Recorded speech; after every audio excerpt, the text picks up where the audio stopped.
Bom dia, paz do Senhor a todos. Espero que esteja tudo bem com você.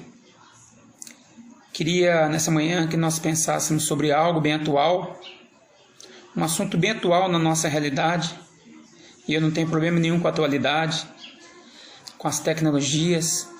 As coisas existem aí para o homem descobrir mesmo. Deus deixou a terra para o homem governar.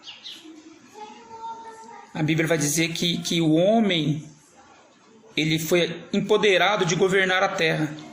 Então muita coisa que está acontecendo e que vai acontecer são pelas coisas que nós fizemos e que nós ainda vamos fazer.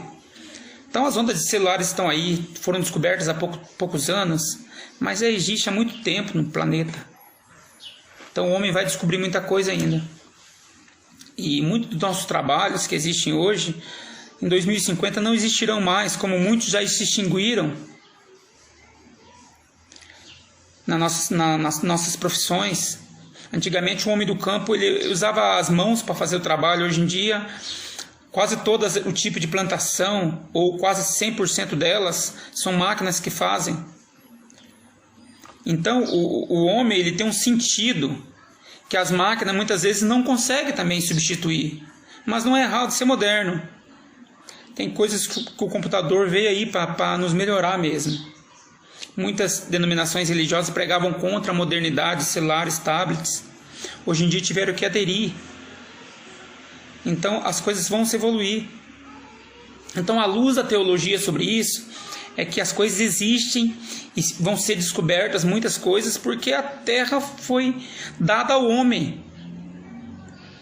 E eu queria falar sobre um assunto que é muito interessante, que nós tivemos pouco tempo. É um filme que se destacou aí.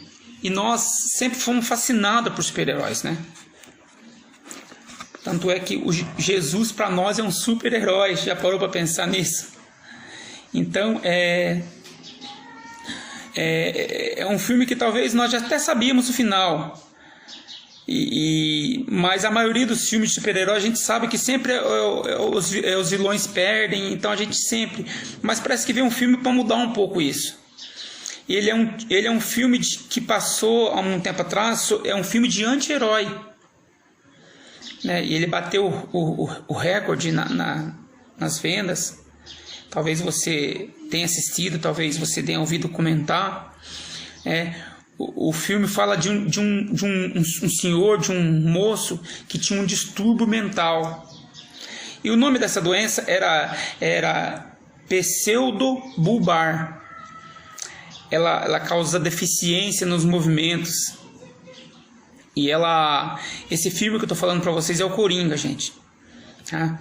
Então ela causa uma deficiência de movimentos. Ele é alguém que tem mania de rir de tudo e rir para tudo, né? E isso levou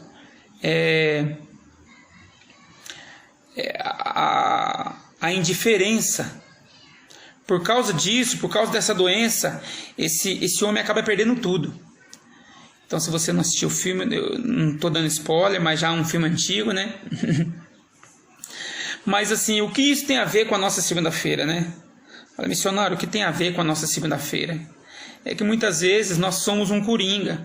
E o coringa no baralho, não sei se você sabe, é uma carta que está ali, mas ela não faz parte do jogo.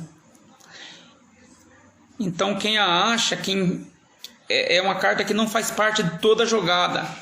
Porém, quando a acha, ela consegue derrotar todos, ela tem esse poder. Então esse rapaz ele percebe que é indiferente do mundo e ele se torna indiferente ao mundo. Isso tem a ver com a nossa segunda-feira, porque talvez você conheça a pessoa assim, talvez a gente mesmo passa por isso em alguns momentos. E essa é a nossa definição. Pessoas que têm capacidade de rir para tudo. Tem pessoas que é indiferente, ela ri para tudo, nada tem importância. E tem pessoas que ri de tudo. Tudo que fazem, ela ri. E também se torna uma indiferença. Isso significa que está no nosso interior, ou está numa pessoa que tem isso como a sua integridade. Não importa o que aconteça, nós temos que ter sempre uma vida com bom ânimo. Mas não rir de tudo e rir para tudo. Porque a Bíblia ela vai dizer que nós temos que rir no momento certo e chorar no momento certo. Mas tem pessoas que conseguem ser indiferentes em todos os momentos. E isso acaba prejudicando a maneira de viver em sociedade, a maneira de viver em família, maneira de viver com amigos, no trabalho. Pessoas que riem de tudo, que não estão nem aí, tanto faz ou tanto fez. Esse que traz a nós uma reflexão, como nós nos identificamos com isso. E nós como igreja, nós temos que abordar todo esse tipo de assunto, porque isso tem que trazer à tona a nossa reflexão, tanto para quem está começando, para um discipulado, tanto para nós que já estamos há muito tempo numa caminhada, porque muitas vezes nós não se achamos ainda nessa forma, ou se vemos nessa forma, ou pessoas não têm coragem de dizer para nós como somos. Então, é alguém que se esconde atrás de um personagem. É alguém que não encara a vida de frente. Semana passada eu fiz uma ministração sobre o Setembro Amarelo, que a pessoa não precisa de coragem para tirar a vida. A pessoa precisa de coragem para encarar a vida. Então nós temos que ter bom ânimo de encarar a vida. E não escondermos atrás de um personagem. Porque Deus ele conhece toda a nossa profundidade, conhece todo o nosso coração. Então, toda vez que vamos fazer alguma coisa, a pergunta sempre é para a gente: qual a nossa intenção de fazer isso? Qual o nosso caráter de fazer isso? Qual a nossa ética de fazer isso? E isso não pode fazer parte de você, essa indiferença. Por exemplo, assim, estudos comprovam que pessoas estão preferindo cachorros e animais do que pessoas. Já parou para pensar nisso? Pessoas preferem... Eu conheci algumas pessoas há um tempo atrás que amavam mais os animais, o cachorro, do que falavam assim: eu me dou bem com os cachorros. Por quê? Porque o cachorro é indiferente. O cachorro, você bate nele, daqui a pouco você vai agradar, ele tá de bom com você. Porque ele está interessado na realidade do que você proporcionar para ele. Então pessoas estão preferindo animais do que seres humanos. Pessoas amam mais do que animais do que pessoas. Gente que tem dificuldade para lidar com a indiferença. Gente que tem dificuldade de lidar com o não. Ou muitas vezes com um sim. Então prefere se afastar de pessoas e viver com animais. Então nós temos que, todo dia nós temos escolhas. É a onda do mar que está vindo. E nós temos aquela pessoa que tem experiência e pula a onda. Então a onda quando vem, tem pessoa que fala assim: olha, eu vou pular a onda. Tem outra pessoa que tem uma outra experiência que ela vai por baixo da onda. Porque ela não quer encarar a onda. Então ela prefere pular a onda. E tem um terceiro tipo de pessoa, que ela não vai nem por cima nem por baixo. Ela pega a onda e cria o surf.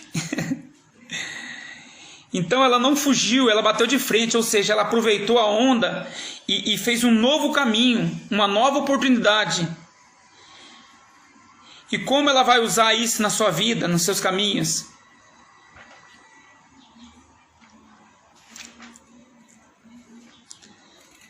Então,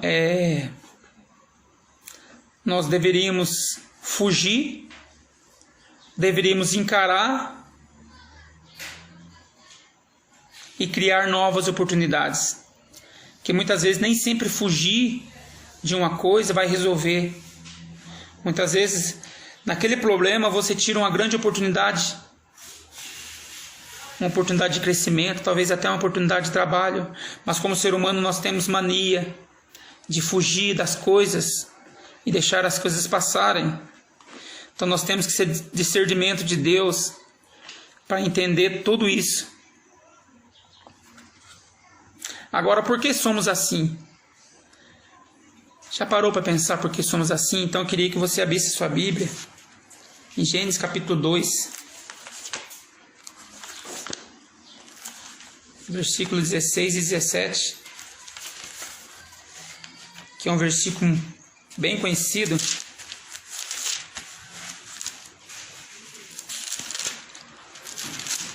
Por que somos assim?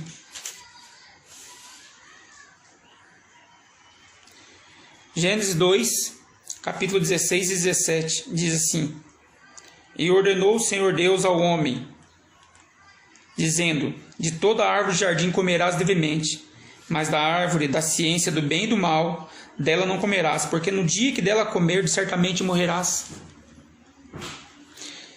Isso é o início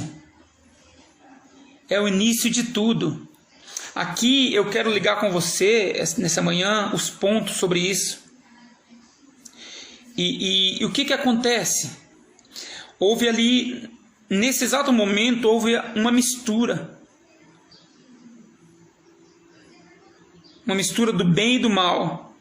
Ou seja, eram dois potes distintos ali. Um pote do bem e um pote do mal, onde houve essa mistura de uma desobediência. E entra no homem.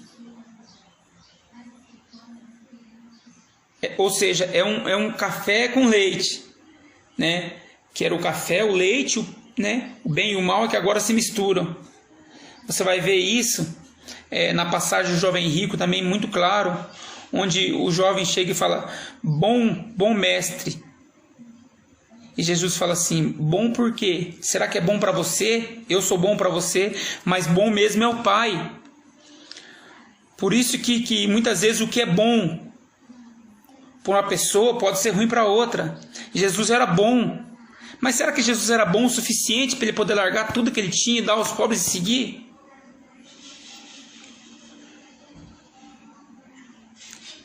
Você consegue compreender isso? Por isso que agora o que é bom para uma pessoa não é bom para outra pessoa. Então nós precisamos ter esse discernimento. Bom é o Pai, que é bom para mim, para minha vida. Eu tenho coragem de largar e viver essa obediência, eu tenho coragem de largar e seguir esse caminho, esse propósito. Porque talvez o que é bom para mim, para minhas coisas, não é bom para Deus. Não é verdade? O que era bom para o jovem rico era o dinheiro, mas para Deus não era isso que o Pai queria. É puro demais. De forma que todo o coração que está aqui, que você que está me vendo, de todo o coração, irmão, eu quero que você entenda que dentro de você existe duas naturezas, bem e o mal. Nós somos bons e nós somos ruins ao mesmo tempo. Já parou para pensar nisso? Se você encontrar um bandido, um traficante que já matou milhares de pessoas, ele tem a família, ele ama a família dele. Ele ama os filhos, ele mata pelos filhos. Esse cara é extremamente ruim, mas ele é extremamente bom para outras pessoas. Você consegue entender? Então existe bom e existe ruim em toda a humanidade. Um que mata apenas exagerou a sua maldade. Mas não quer dizer que no seu coração, Jesus falou assim: olha, quando você odiar alguém, você já matou esse alguém. Moisés disse, a lei disse, porém eu vos digo. Porque não é um comportamento. A lei deixou de ser um comportamento agora, e deixou de ser um comportamento e passou a ser uma vontade.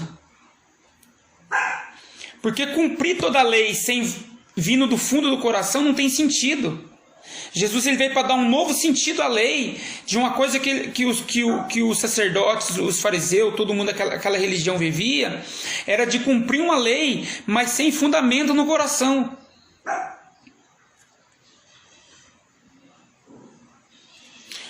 Quando morre alguém, as pessoas digam, nossa, ele era bom, mas ele era mau também. Ah, era tão bonzinho, mas fez algo mal. Tem pessoas que vão ser indiferentes para tudo, que em momento sério eles vão rir de tudo. E isso vai levar essa pessoa para uma chatice, e as pessoas vão se afastar dela, porque ela quer ser indiferente. Alguém muito alegre em momento chato, não funciona. Namorado doce, ou um namorado do ogro, um marido doce, um marido ogro. Então, existem pessoas de todas as formas, que nós como cristãos temos que ter esse feeling de entender que não aquela pessoa é daquela forma, não só nossa ética de Cristo. Talvez a nossa ética cristã julgue as pessoas. Então nós temos que olhar para as pessoas, é a parábola do publicano e do pecador, os dois sobem.